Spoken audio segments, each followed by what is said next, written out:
and the value of your home. Canty Foundation Specialist provides the best basement waterproofing solutions available. Call us today for a free estimate. Canty can fix it. Thanks for watching News 12 on your side. Parker's Kitchen is proud to partner with Wrdw Project to help empower veterans and their families. When you round up at Parker's, we'll make sure to match 25% of your donation to support local veterans. Live from Augusta, you're watching News 12 live at 5. Live at 5, St. Patrick's Day festivities still going strong in downtown Augusta. You're taking a live look at the Commons right now as the party goes on, and we'll take you there in just a minute. Good evening and happy St. Patrick's Day. I'm Meredith Anderson. We'll get to all the green in just a minute, but first, let's talk about all this yellow. No doubt you've noticed pollen on your car, on your patio furniture, pretty much everywhere. Yeah, it has been a mess, Riley, and it's something that we're starting to see, but it's something that we're also starting to feel, and I think that's the biggest part of it. Definitely so, Meredith. Allergy sufferers, unfortunately, not the best stretch of weather in the next couple of days. We're going to be nice weather-wise, but we know these warm days lead to those pollen counts really skyrocketing. So seeing that materialize across the region, and we'll stay very high over the next couple of days. Here's a look at just across the country. We have that little dip in our jet stream that produced our severe weather threat yesterday, and starting to see a little bit cooler air behind that this afternoon. So keeping our high temperatures below average today, but there's all the storms from yesterday, and they actually was very active out there Sunday morning. You can see we had a lot of severe thunderstorm warning and even a couple of tornado warnings. The National Weather Service in Columbia went down to Burke and Barnwell County. They're going to be surveying where that tornado warning was issued to see if possibly there is some tornadic damage there. We did have a couple of reports of some trees down in that area, so around Burke County, Barnwell County. That's where we saw the majority of our severe weather reports, but we did get confirmation there was a tornado right over Lake Murray, just north of Saluda County, so some pretty active weather out there as we closed out the weekend yesterday. But high pressure is going to be moving in over the next couple of days. That means benign weather, generally sunny skies, and comfortable temps too. It is going to be a little bit chilly out there tonight. Right now we're at 64 degrees, and as we continue into this evening, most likely going to see overnight lows getting to the 30s out there. So right now we're seeing generally sunny skies. It's a little bit breezy, just making it feel a little bit cooler, but have a look at some patchy frost potential tomorrow, but warmer highs as we head later into the week. All right, thanks for that, Riley. Downtown Augusta is booming with business this evening as crowds take to the streets for St. Patrick's Day. The parade wrapped up about an hour or so ago, but that celebration, it is not over yet. Some local businesses tell us they are hopeful today will be one for the books after taking a hard hit from Hurricane Helene. Your Audrey Dickherber joins us live at 5 in downtown Augusta. Audrey, what have you seen out there today? Well, Meredith, like you said, there was big crowds that were down here for the parade, and a lot of it has all moved to right around me right now. We're actually at the Augusta Common. I can kind of show you just about what we're seeing. There are tons of people out here, which you can probably venture to guess has excited a lot of our local businesses because this isn't something that they typically see on any normal Monday. Now, a lot of these businesses have been preparing for today and also, honestly, the entire weekend. They've honestly said it's an extended weekend that people have been out celebrating this entire time, coming out for all leading up to coming out for the parade today and leading up to even more festivities right now. But they're just excited to have more people coming through their doors. Definitely extending our weekend. Our Fridays are already busy enough, so when we have people working the weekends, which is mandatory for us, we're just extending that busyness over the whole weekend. But the energy has been good. We've definitely been hustling. The energy is high for businesses and for people downtown as well. And stick around because we're going to be hanging out here all afternoon and hearing from more businesses and families about how they've been celebrating St. Patrick's Day this year. All right, Audrey, thanks for that. Of course, I drew the short end of the stick today. You have the fun assignment out in downtown Augusta, so enjoy the afternoon and the crowds. All right, in case you couldn't make it out to the parade earlier, we spotted our state champions on a float today. The Caravan of Champions featured Butler High School, the boys basketball team, the Westside boys basketball team, the North Augusta girls basketball team, and the Denmark-Oler boys team. Yeah, look at that. That's how many state basketball champs we had. The float also, though, featured several other teams that made it pretty far in their their respective tournaments, and we're ever so close to a state title. So congratulations to all of our teams and their successful seasons. Group homes are meant to provide a safe and trusted environment for people with developmental disabilities, but some families say that is not happening, and getting answers about mysterious injuries or illnesses, that is nearly impossible. Your national with us from Washington, D.C. with a preview of what you'll see here at 5:30. Carice, many of the people facing these issues, they are nonverbal, so they can't explain what happened to them. Is that a challenge you're noticing that these families are facing? Yeah, good afternoon, Meredith. That's exactly what's happening. In fact, that's the one person that we spoke with, the family members of a young woman who was in a group home and faced these battles all the time. And so they reach out to us because in many cases, when they do try to go and get help and get legal help, they've run into a shortfall, right? Because the main person cannot speak for themselves. So you see these challenges that these families are facing all across the country, and honestly, they just want transparency, and they really do want just justice at this point in time, too. Now, Carice, you were able to uncover some data when it comes to abuse registries. What were you able to find out about those? Right. So one thing the family wanted, as you'll see later on in the story, is that they wanted to see transparency across the board, especially when it comes to abuse, neglect, and accusations of abuse and neglect, and what states are doing to monitor that, and if workers are accused of that. Well, what we found was that many states don't have an abuse registry. Only a couple of them do, and only about a handful of them actually keep that open to the public. So again, when it comes to families trying to get answers, they want to see improvements, and that includes keeping and monitoring abuse registries for workers who are accused of substantiated cases of abuse and neglect in group homes. And it's not just quality workers. I mean, staffing is also an issue in these group homes pretty much everywhere.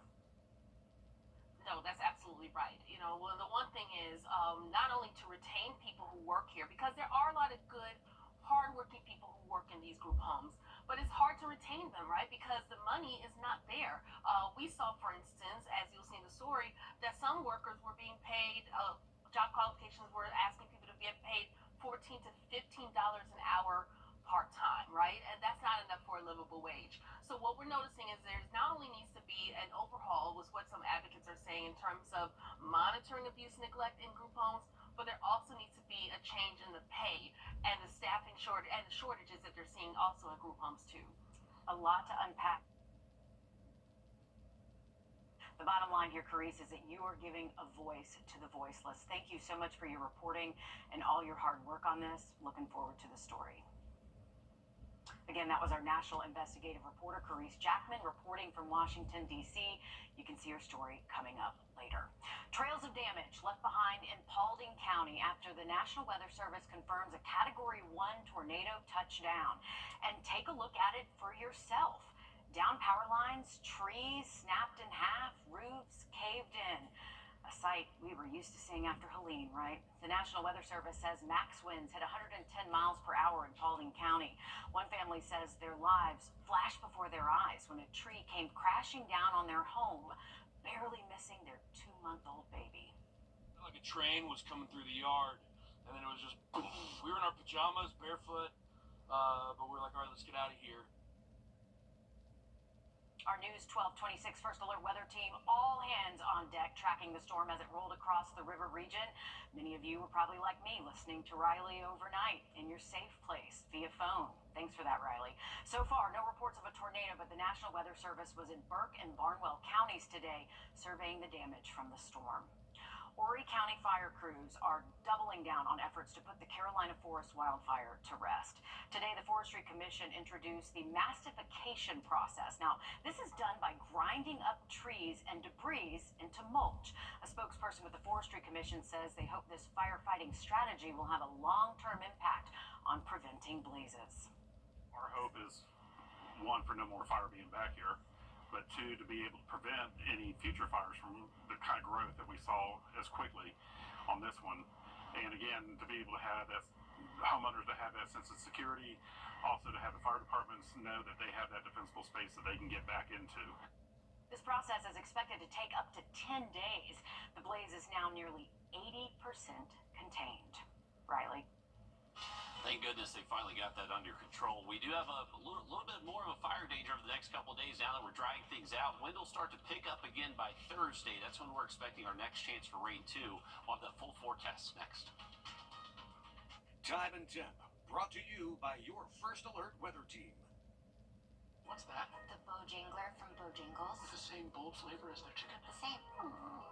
The Bojangler's back. Order in the app to hook one while you can. It's bow time. Attention homeowners.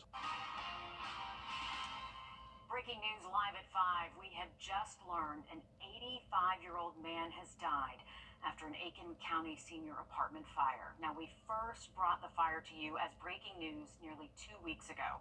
This happened at the Ledges Apartments in North Augusta. The Aiken County coroner identifying the victim as 85-year-old Ronald Parrish. Officials say he died from thermal injuries this morning.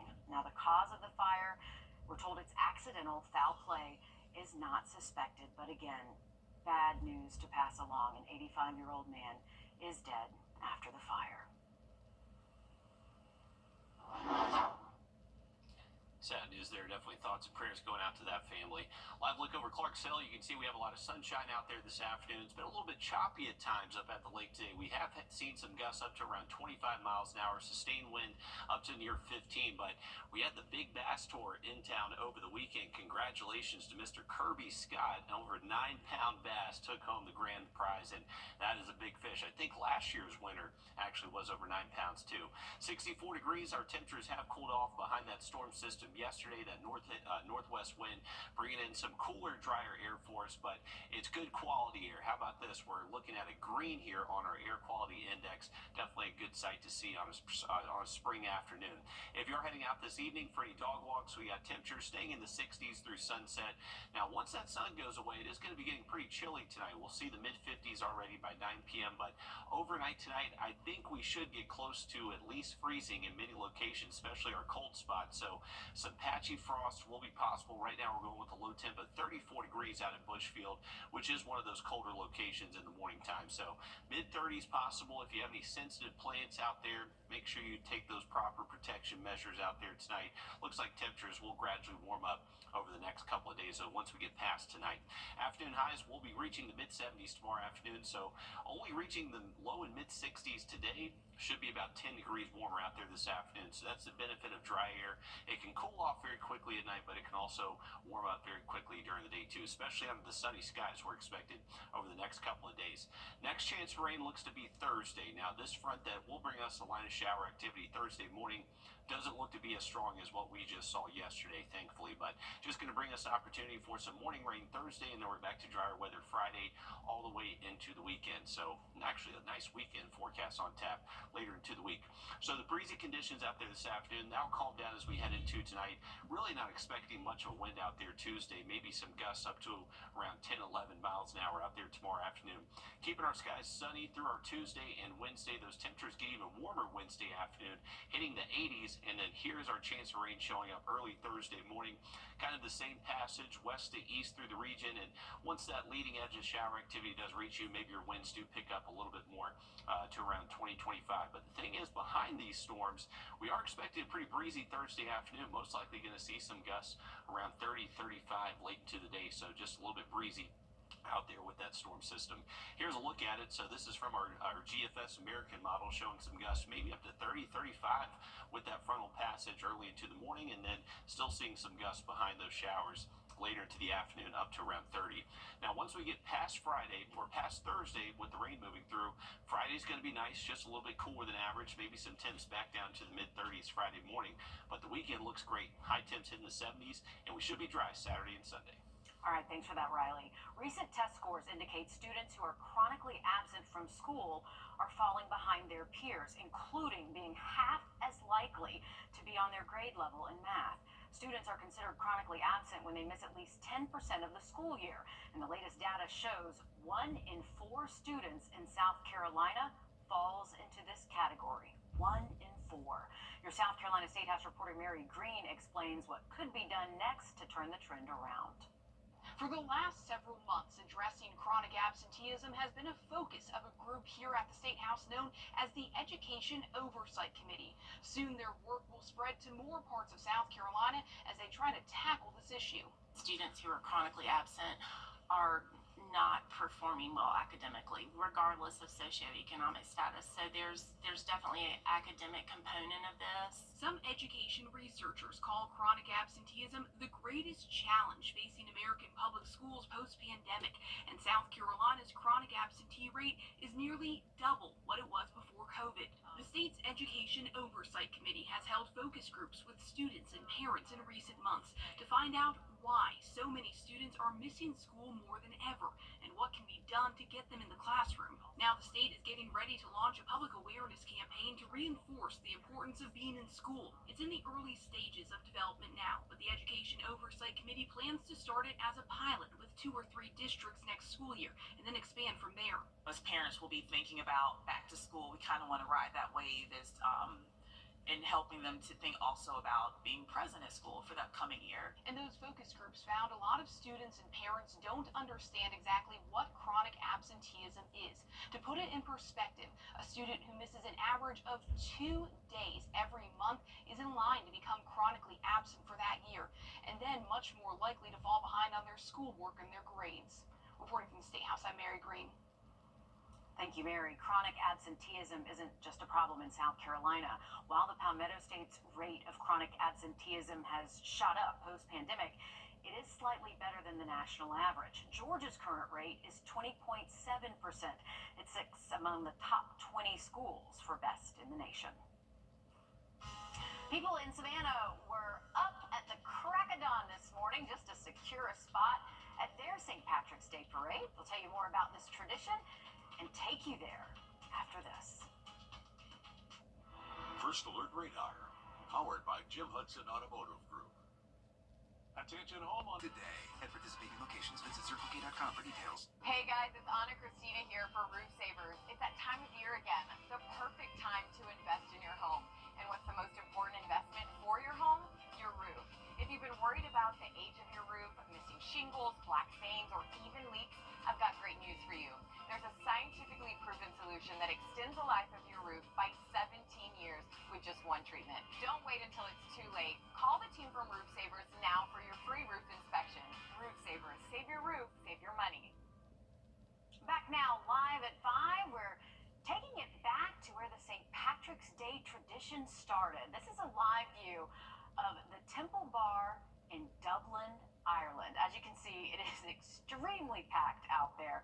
Basically, this is Ireland's version of St. Patrick's Day, like New Orleans and Bourbon Street are Mardi Gras. Super, super cool that we get to just like peek in on this event happening there. But of course, back here in Georgia, we all know how big of a deal St. Patrick's Day is, especially in places like Savannah. Some of us have even taken the hours-long ride just to participate. Now, that parade gets bigger and better every year, and the float design, that is always a talker. John Hennessy was in downtown Savannah at the parade today. It's awesome. I'm Irish. I love to celebrate. It feels like the parade starts before the parade actually starts. I think for all the members that are in the parade, it's something like very unique, something I've never experienced before in my life. 50 floats, 6,000 participants are flooding the streets of Savannah. People like Jennifer Strickland with Wexfords has been in the parade more than once before, but the excitement of the season never fades away. It's the best way to see Savannah on St. Patrick's Day because you get to see all your friends, you get to see the beautiful city. Wexfords has been represented in the parade for decades, but Strickland says this is the first year they've had a float to sit or stand on. Dozens of bands performed before, during, and after the parade as well. One of them being the Rockland County Police Emerald Society Pipe and Drum Band from New York. St. Patrick's Day parade in New York, every other band's a pipe band. But down here, there's maybe 5, 6, maybe 7 top pipe bands, so we're like all-stars here, so we really enjoy that. And of course, everyone wants the best spot to view the parade, so participants recently started a tradition called Running of the Squares. It literally means running to Lafayette Square to claim the best view of all the action. Some people even camp out at that square overnight just to be sure. More breaking news live at 5. We have just learned the deputy accused of shooting a suspect last week has been cleared. We first brought this story to you as breaking news on Thursday. This evening, the Columbia County Sheriff's Office Regional Task Force Investigation Team confirms Deputy David Hopkins, quote, acted lawfully and within policy during last week's officer-involved shooting, end quote. That shooting happened on Primrose Drive near Glen Hills Middle. Investigators say they will release the full video of the incident tomorrow. We have reached out for an update on the suspect's condition. Last week, officials told us Brandon Hill was still in critical condition. Of course, we'll be following this for you as it develops. We're back in a bit. Attention homeowners. North Augusta Public Safety will cut the ribbon on its new building soon. The $25 million project was approved back in early 2023. It's at the intersection of Georgia Avenue and Observatory. The ceremony begins at 2 p.m. this Friday. There will also be an opportunity to tour the building. Of course, we plan to be there. A major upgrade, Riley, from their existing facilities. Definitely so, and a beautiful building right there off Georgia Avenue, kind of across the way from where our old station was. That's right. It used to be where the old Palmetto House was. Yes, absolutely. Beautiful piece of property right there, top of the hill. Hey, it's a nice afternoon to be outside in North Augusta, taking a look from our SRP Park Cam. A few people taking advantage of a nice afternoon on the Greenway. We got a little bit of a muddy river after all that rain yesterday, so that did cloud up our water clarity a little bit, but temperature 64 degrees this afternoon. It is a little bit breezy, and that wind will stay elevated a little bit, at least over 10 miles an hour through the evening, but calm down overnight. Once that wind calms down tonight, temperatures should drop to the mid-30s by early tomorrow morning, so some patchy frost will be possible. Hopefully you haven't planted too much yet, and make sure you're taking those protections. High temps hitting the mid-70s tomorrow afternoon. Going to be beautiful out there, and only going to get warmer heading in towards our Wednesday, but Thursday morning, that looks to be our next chance for rain. All right, just avoid the pollen if you can. And if you figure it out, tell me how, because I'd sure like to stay away from it. We're back in a bit. Don't go anywhere. This is not you. It's not me. Real people. Trust Chief Meteorologist Riley Hale for your first alert. Wounded Warrior Project is proud to partner again this year with Parker's Kitchen to help empower your community's post 9/11 veterans, heroes, and their families. Thank you, Parker's Kitchen, for your commitment. You're watching News 12 live at 5. Continues. Live at 5, after an I-team investigation, the former and current sheriff of Richmond County and Augusta-Richmond County facing 2 new lawsuits tonight. Good evening, and thanks for choosing us. I'm Meredith Anderson. And I'm Will Rio. These lawsuits stem from a deadly 2023 crash involving Richmond County Deputy Ty Daly. The Fager family was driving through Burke County when Deputy Daly hit them on Highway 25. 75-year-old Jay Fager died in this crash. Now, the 2 lawsuits were filed on March 7th, one for Jay's wife's personal injuries and the other for Jay's injuries and wrongful death. The lawsuits say Daly's speed and failure to follow law enforcement vehicle operations caused this deadly crash. It also accuses the Augusta-Richmond County government of negligence in training, hiring, and supervising personnel. Deputy Ty Daly was driving a sheriff's office vehicle when this crash happened. Now, the I-team uncovered Daly was going 90 in a 55-mile-per-hour zone, 35 over the posted speed limit. It took more than a year for charges to be filed, but the I-team kept pushing for answers. Daly was eventually arrested for homicide by vehicle, second degree, and speeding. And it might surprise you to hear that Daly is still employed at the Richmond County Sheriff's Office, though we're told he's not driving a patrol vehicle at this time. Right. So did Richmond County do any kind of investigation into this crash? Well, Augusta Safety Review Committee said that he wasn't at fault for this accident. They decided that before GSP completed their investigation and before the DA completed their review of this case entirely. Now, the Sheriff's Office never did an internal affairs investigation into Daly's deadly crash here. Daly was actually back at work on the taxpayer's dime before any investigation was ever completed. And coming up all new on News 12 at 6 o'clock, we'll have a full breakdown on why Daly is not listed in this lawsuit.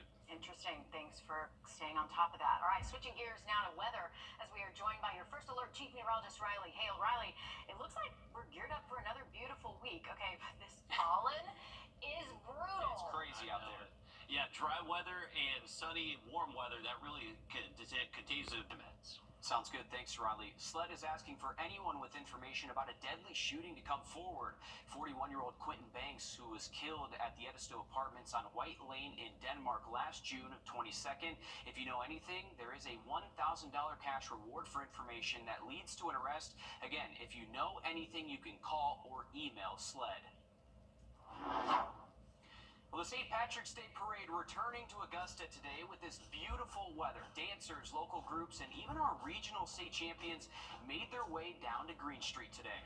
The float of champions included Butler High boys basketball, North Augusta High girls basketball, and several other schools that brought home the state title. We're talking West Side and Denmark Kohler. We've had a lot of champions. A lot of state champs. Yeah, and it's not just the parade goers that are seeing green today. Today was a rare chance for our local shops and restaurants to see business on what would have been a slow Monday. A lot of places have been closed Monday usually. You're absolutely right. Your Audrey Dickerber joins us live at 5 from downtown Augusta. Audrey, certainly there are plenty of people looking to eat and shop locally today. Yeah, well, just like you guys said, this is typically a pretty slow day for downtown Augusta, but it's been flooded with all kinds of people that came down to the parade and are now all around in this area. Take a look at this area right over here. You can see just how many people came over to Augusta Common, and actually downtown is still flooded with a whole bunch of people too. It started out with them going to the parade and seeing all kinds of floats, and like you guys said, with the champions and the bees, all of it, everybody was super excited, but not as excited as the businesses that were wanting to see this increase, an influx of people coming through their doors. They were all very excited and have been preparing all week, and actually had said they've been seeing that increase all weekend, but especially today. The amount of people that are going to be downtown today, we're hoping that they'll come in and be part of our business, and from there see that we have an awesome spot and come back. And like I said, they are not the only ones that are excited. There's been lots of families and people all gathering, enjoying the parade, and having fun too. We've been coming forever. We used to get the kids out of school when she was young to come down here. Elementary, yeah. We would get, when they were in elementary school, and now they're bringing their babies. Now we got grandbabies that we're bringing, and we just take off work, and we just come. The energy is definitely high from both the businesses and everybody downtown enjoying the great food and drinks and live music, and it's all going to be happening until about 9 p.m. tonight, so come on down and enjoy. All right, well, thank you, Audrey. See, she got the good assignment today. Yeah, We're she still did. in the studio. Great weather for today for a lot of those families to go out there and enjoy the parade and shop and eat at a lot of our local restaurants. It's a great boost for them today. Yeah, everybody wins. Absolutely. Aw, shucks. This year's Roast on the River is over, but good news tonight. The Savannah Riverkeeper says the event raised $30,000. Tanya Bonatadovas calls it their most significant fundraiser every year. Now, aside from the oysters, they serve Low Country Boil and local beer. They also featured live music from Thompson's own Daniel E. Johnson. We were proud to be a sponsor, and I was lucky enough to go. Let me tell you, the only thing better than the oysters was the weather. I thought you were going to say the nice socks that you just got that you showed off on Facebook. That's true. I did get some oyster socks. All the money raised goes to helping the Riverkeeper in the fight to protect our river. So you know what? These socks are more than just cool. Oh, yeah. They're also for a good cause. We'll make sure you show them off later. They're on Facebook if anybody wants to see them. Investigations into the neglect and abuse of people with disabilities kept secret from families. Coming up, a call for all states to be more transparent. Time and Temp, brought to you by your First Alert weather team. The weather, it's something that affects us all every day. From sunny to severe and anything in between. This is why we First Alert. Insurance companies across our area are now using drones to inspect roofs without your knowledge, and many are canceling homeowner policies based on roof condition. Hey guys, it's Anna Christina here for Roof Savers. If your roof is showing signs of aging with black streaks, algae, moss, or missing shingles, it could cost you more than you think. Don't take the risk of losing your insurance. Let Roof Savers three-step process extends the life of the asphalt shingles on your roof by 17 years with just one application. First, we can clean your roof, removing dirt, algae, and those unsightly black streaks. Then, we perform a roof tune-up, replacing missing shingles and fixing nail pop-ups. Finally, we apply Renew at 17, giving an additional 17 years of life to your existing asphalt shingles. Don't risk getting a cancellation letter from your insurance company. Call the number on the screen now to see if your roof qualifies. Roof Savers. Save your roof, save your money. All right, welcome back, folks. We did just get an update from the National Weather Service in Columbia. They sent out a couple storm survey crews to survey damage in Burke and Barnwell County, and just got word that they found two different EF0 tornadoes in Burke County, just east of Girard, right near the Savannah River. And then as it crossed over the Savannah River, they did find evidence of one EF0 tornado in Barnwell County, and that's between Snelling and Barnwell. So it looks like three possible different tornadoes there that were impacting the CSRA early Sunday morning. So just want to give you that quick update. Along with those tornado reports, we also did get a lot of wind damage reports there in Burke County, and also some near downtown Barnwell and central Barnwell County. Luckily, we're back to nice weather today. Plenty of sunshine out there. Temperatures topping out to early tomorrow and early Friday. All right, thanks, Riley. Investigations into the abuse of people with developmental disabilities are sometimes kept secret, even from the families of the people who've been hurt. Right, and for those who suffer and can't communicate, the unknowns can be alarming. Your national investigative reporter, Carice Jackman, explores the secretive oversight of group homes, shared places meant to have the feel of home, but with round-the-clock care. For Brittany Burr, having her little sister, 39-year-old Ashley, home is both a relief and a heartbreak. A relief to be by her side. We can see her and we can oversee her care. A heartbreak because Brittany and their mother Cynthia feel they had no choice but to bring Ashley home. Have I given up on the system? Yes, because there is no chain of command. There is no place to go to really answer your questions. Ashley is nonverbal and has been since birth. Can't sit, walk, talk, has a very, very limited language. Because of her conditions, she needs 24/7 care. But to her family, finding that care has sometimes felt more like a nightmare.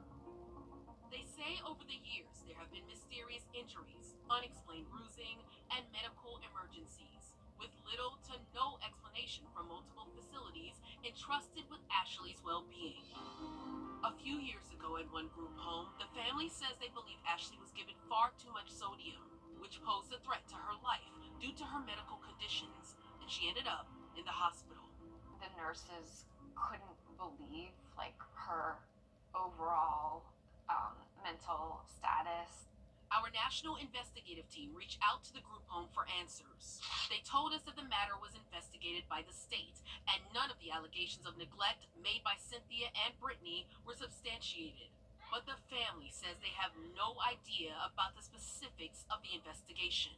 I feel hopeless. I feel helpless. In an email exchange provided by the family, a representative of the State Division of Developmental Disabilities informed Cynthia that incident reports are confidential documents that can only be released with a judicial order. When this involves my child, why wouldn't I be able to see it? Was there really an investigation?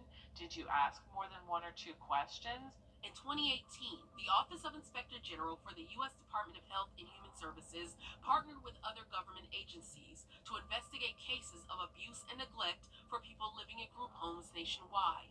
A series of audits found that people often experience serious injuries and medical conditions that resulted in emergency room visits. They also found that up to 99% of these critical incidents were not reported to the appropriate law enforcement or state agency. I think that's one of the most important things. Paul Aronson is the New Jersey Ombudsman for individuals with intellectual or developmental disabilities and their families. A lot of the reports that are done about allegations of abuse and neglect are confidential. Oftentimes the family can't even access them. To me, that's such a missed opportunity because aside from the fact that the family deserves to know what happened and what didn't happen, they could be very useful educational tools. Even with Ashley now home, Brittany and her mother have struggled to find qualified workers, a challenge they say remains a constant issue. So in the month that she's been home, we've lost 2 caretakers. For now, they'll continue taking care of Ashley at home, taking her on walks and keeping her in plain sight, while they continue to try to get answers from the state and fight for better care and transparency for all families. Now, we did reach out to the state for an on-camera interview. They declined our request, saying that they do not comment on individual cases, but they said that they take all allegations very seriously. Now, following our inquiries, the state did reach out to Ashley's family to review the files from that 2020 investigation, and that's a step that they did not take before. Wow, Carice, powerful story. Many of the people facing these situations are like Ashley. They're nonverbal. They can't explain what happened to them. Is that a challenge you're noticing that other families are facing? Yes, Meredith, that's exactly what's happening. You know, many families like Ashley, they don't know what to do because when they try to take it up, for instance, in a legal standpoint, they can't speak for themselves. People like Ashley sadly cannot. But the family knows that something's wrong. They know their loved one. They know when something is concerning to them. And so they come to people like us. They come to the media. They go to lawmakers, hoping that they can get some answers. Because above all, again, what they want is just transparency across the board. And if there is an investigation, that they have the answers to them and they're accessible to them as well. And Carice, you were able to uncover some data when it comes to abuse registries. Tell us what you found. And it's not just finding quality workers, but staffing shortages too. Yeah, well, we found that many states, they keep those records confidential, like we mentioned, but not only that, it's not open to the public. It's a situation where families are struggling to try to find answers. Even if they file a report, they can't get a hold of them. So that's, again, something that they want to see improved and improved right now. And then when it comes to working there, you know, there are many good group home workers all across the country, but they can't stay because they don't make enough to stay in these group homes, right? We saw, for instance, one group home was asking people to pay $14 to $15 an hour part-time to be part of that. And many of these workers are working overtime, and they're dealing with people who need round-the-clock care. So many people, like the ombudsman we spoke with, said there needs to be a major overhaul, both in not only staffing shortages, but how much you're getting paid, and then of course it comes with it transparency as well. All right, thank you so much, Carice. Such powerful work, being the voice for people who quite literally don't have a voice. Hopefully this will result in some more transparency. Absolutely, a very important topic. Thank you again, Carice. Thank you. Well, this just into our newsroom live at 5. The Richmond County Sheriff's Office is searching for the missing man here on your screen, 61-year-old Ronald Jones. Jones was last seen at around 7:30 Saturday morning on Fayetteville Drive in Augusta. Jones is believed to have left that area on foot. If you know anything about where he could be, call the Richmond County Sheriff's Office. We're back after a short break. First Alert Radar, powered by Jim Hudson Automotive Group. All right, if you just awesome. The Sage Valley Junior Invitational has returned to Graniteville. The junior golfers arrived over the weekend. Today was their first chance to get out on the course. It is a little different this year. Usually some will play the full course on practice day. Instead, they were limited to just 9 holes. That's because they are moving it to a 72-hole event, which makes it a 4-day tournament instead of 3. It was also our first glance at the course since Hurricane Helene, which we know has really affected some major courses in our area. Unfortunately, from Helene, you know, Sage Valley lost over 1,000 trees, so it's going to look a little different. The grounds crews have done a remarkable job of cleaning up the majority of the debris. They're still in the backwoods, some, you know, trees that are pushed down and some root balls exposed, but we'll get to those slowly. But the golf course is in great shape. So you see a lot more of the fairway this year. While the hunt begins for a golden jacket, Rory McIlroy has his gold trophy, and it was every bit earned. Losing a 3-shot lead on the back 9 Sunday, McIlroy and JJ Spaun went head-to-head in the players' first playoff in 10 years this morning, while Rory found the green on 17. Spaun sent his over and into the water, leading to a triple bogey in a win for Rory. He is now the 8th multiple winner of the Players' Championship, winning last in 2019. Someone just asked me there today how was my morning, and I said it was stressful. It was, but yeah, no, look, I'm super happy, super proud to win this event for a second time. Not a lot of people have done that over the 51 years of the Players, and I go back to 2009 when I first set eyes on this golf course, and certainly wasn't love at first sight. And I've had to learn to play this golf course and adapt my game to it in some ways. Well, this is the first time that he's won twice since heading into the Masters. He won the Pebble Beach Pro-Am last month. We'll be right back after this. $5 Martin. Welcome back, folks. A beautiful look over downtown Augusta. We got a lot of sun out there. If you're heading out this evening, temperatures will stay in the 60s through at least around 7. And then tonight it is going to get chilly. We're actually expecting wake-up temps tomorrow morning in the mid-30s, so patchy frost will be possible. Next chance of rain looks to be Thursday. All right, thanks, Riley. Stick with us. We'll have more news, weather, and sports coming up after a short break on News 12 at 6 o'clock.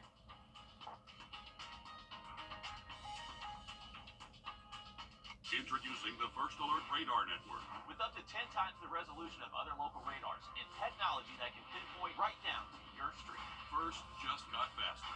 Gerald shows Great news, Augusta. Weinberger's Furniture and Weinberger's Interiors Market have come together, and that means a huge merging sale just for you. One incredible store, one massive selection. Look classic, modern, eclectic, whatever your style, find it now at prices too good to last. But hurry, once it's gone, it's gone. The Weinberger's merging sale happening now. Visit Weinberger's Furniture and see the new selection all at the main location on Riverwatch Parkway. Volkswagen Deal Days have arrived.